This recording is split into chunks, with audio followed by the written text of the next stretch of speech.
Hi, this is János, it is Real World Audio, and I'm looking at comments and I'm trying to answer them to the best of my knowledge.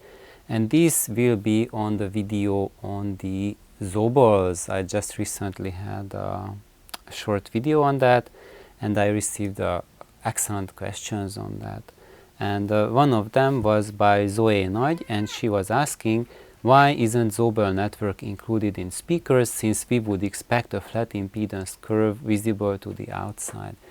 And one of the reasons why Zobels are not included with every loudspeaker design is because they are usually an extra step in the design process that takes extra effort from the engineer, so you have to pay extra for the engineer if it's not done in-house. And many of the speaker companies don't do their designs in-house, they just ask someone to design it for them, and they often just go for the lowest bid because they want to make the biggest returns on the project anyway. And the other thing, even if there's an option with a Zobel, because usually when there's a loudspeaker design, there's like multiple ideas being explored, and they choose whatever fits either the budget or the ears of the makers the best. If it's a better option, then they go by the ears, by experience, whether it sounds subjectively better or not, because during the design phase, first of all, you want to design a loudspeaker that will technically work as good as possible. That's design phase number one, and maybe your design will include a Zobel at that point if the company is not that much cost conscious, or sometimes that might be even a cheaper solution than something else. But anyway, you first, or not you, the companies first make a design that looks really nice on paper, has as a benign impedance curve, and then they test it. And when you test it, it might be the case that it needs a Zobel to sound better, or it might be the case that you need to take out the Zobel and then it will sound better. There is no recipe for that, you have to experiment with it. So I think that's one reason why Zobels are not just by default included with all loudspeakers, is that for one reason might be cost saving, that's why they ditch it. When it's included, it might be also cost saving when the design can use a Zobel instead of like making the crossover network a heavier, higher order network. There it might be more useful, cheaper than that more complicated crossover. And also depending on what amplifiers the manufacturers are voicing their loudspeakers from. Usually if you are voicing it for solid state amplifiers, which is like 95% of sold commercial amplifiers, maybe not, I'm just assuming it, but don't quote me on that. Might be quite different, might be 99% or 80%, I don't know, maybe. So anyway, but what I have seen is that the vast majority of amplifiers sold are solid state, and even though there's plenty of videos on tube amplifiers, but they are just a fraction of the amps sold. Most people I talk to have no clue what are tube amplifiers, unless they are audio nerds. So anyway, back to the Zobels and loudspeaker designs. So if you are voicing, I mean, under you a company, or you as a DIYer, you are voicing your loudspeakers to be matched with solid state amplifiers, then in most cases you will benefit from a well done Zobel network. And Edward has commented, he also posted a comment that even though he is using voice of Lancelot speakers with Altec woofer and electro voice compression driver, and with a DHT tube amplification, and there he had a good experience with Zobel, and that was because he used a Zobel network to complete the crossover. So instead of going for a higher order crossover, he went for a lower one, plus a Zobel was preferable than a higher order without a Zobel. And why is that? And that's because when you have a Zobel, then you basically cut the capacitor's contribution with a resistor. So that capacitor will account for less side effects compared to running it without limiting by a resistor. So it depends on the parts quality that you are using, that Zobel can be preferable, and also a Zobel network that has a different effect on the frequency output of the driver than increasing the order of the crossover, and it's really up to your driver to find out what is it that the driver wants to see, wants to use, and it can be that you can use a Zobel with higher efficiency loudspeaker tube amplifier combination, but there that was not just a Zobel that people use in most cases to connect like a really tiny portion of the signal, like just have a relatively minor effect, but that's like to complete a crossover, and that's like a bigger, much bigger contribution, a much heavier Zobel than people would do just to correct for a slight rise of impedance in your loudspeaker. That's one thing. So ultimately, I cannot say Zobel is good or Zobel is bad, because it depends on your application. But we cannot just put on a Zobel on everything and expect it will sound better, because even just like talking about a single loudspeaker design or loudspeaker that you have, depending on what amplifier you use, what room you have that loudspeaker, it will behave quite differently.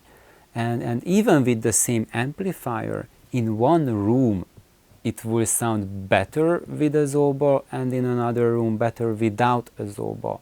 So that's why there's no by default way of doing things. You have to try it out and see if it improves things or makes things worse.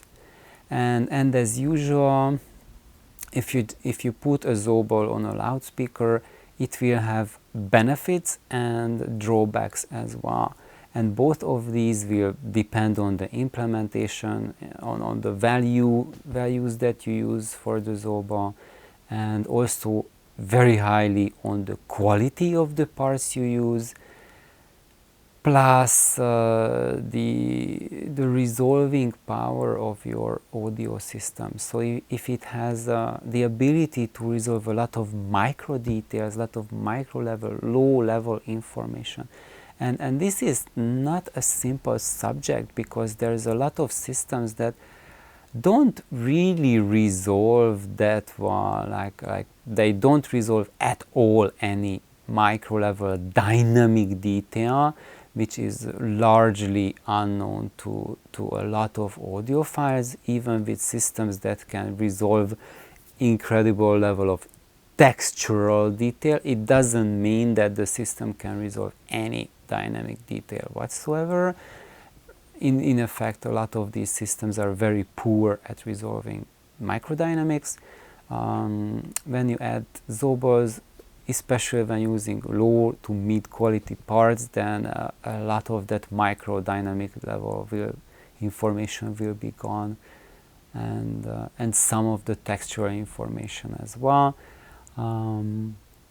But in case the system manufactures a lot of those information, like it's like adjusting the contrast. I'm just talking in parables, but adjusting the contrast content of the material. If your amplifier and your source does that a lot, then cutting it with a Zobel will be quite beneficial and will make the sound more natural. But if your source, your amplifier, doesn't do that kind of modification to the signal, then when you add the Zobel, you will not like the result as much, and you will hear it rather lacking compared to the other scenario where you will find the Zobel to be 2 thumbs up. And Hobbes was recommending that you don't need to use a Zobel, just use a resistor network, so which is like you use a resistor in parallel with your driver, so part of the current runs through the resistor, and it's equalizing the impedance of the speaker. And if your speaker was too low impedance to begin with, then when you parallel it with the resistor, then it's bringing the impedance even lower. Then you put a resistor in series with them to increase the impedance, and now you have a corrected impedance that still has a little impedance dip, but not as drastic as before, at the cost of much of the output power going through those resistors and turning into heat instead of going through your loudspeakers. So you are just bringing the sensitivity of your loudspeaker quite a bit down. So that's what happens with equalization, is that you bring the sensitivity down with it. And depending on your system's approach and what your amplifier loudspeaker match is, that might be something. If your amplifier has problems with that impedance dip, then it will be something very good, and you will find it that it will sound much better. And by the way, that's also a proof that when you have a really current hungry loudspeaker, it just really messes up the sound. So try it out, and if you have a loudspeaker that dips like crazy, then adjusting it with the resistor network will likely make it sound way better, because it doesn't drive like a tank anymore, but it drives like a nice car, like a nice automobile that can be driven on a real road, while tanks are just designed to just go through, and if they happen to drive on a road, they will destroy the road. So that's kind of like the analogy for that. And just people think that, okay, and I just get an arc welder to drive that high current loudspeaker and it drive. Yeah, sure, you can get, fill up the tank with like 500 gallons of fuel, and yeah, and surely it will drive. But and then the driving experience will be quite exhilarating, because you're driving through buildings and you're destroying roads, and yeah, it's a lot of fun, but not if you want to be a productive member of society. So there's all sorts of analogies, and I really don't want to get into it anymore. Just wanted to kind of make a point that that if you have a really bad loudspeaker in terms of current demands, I mean in terms of a really creepy impedance curve that was just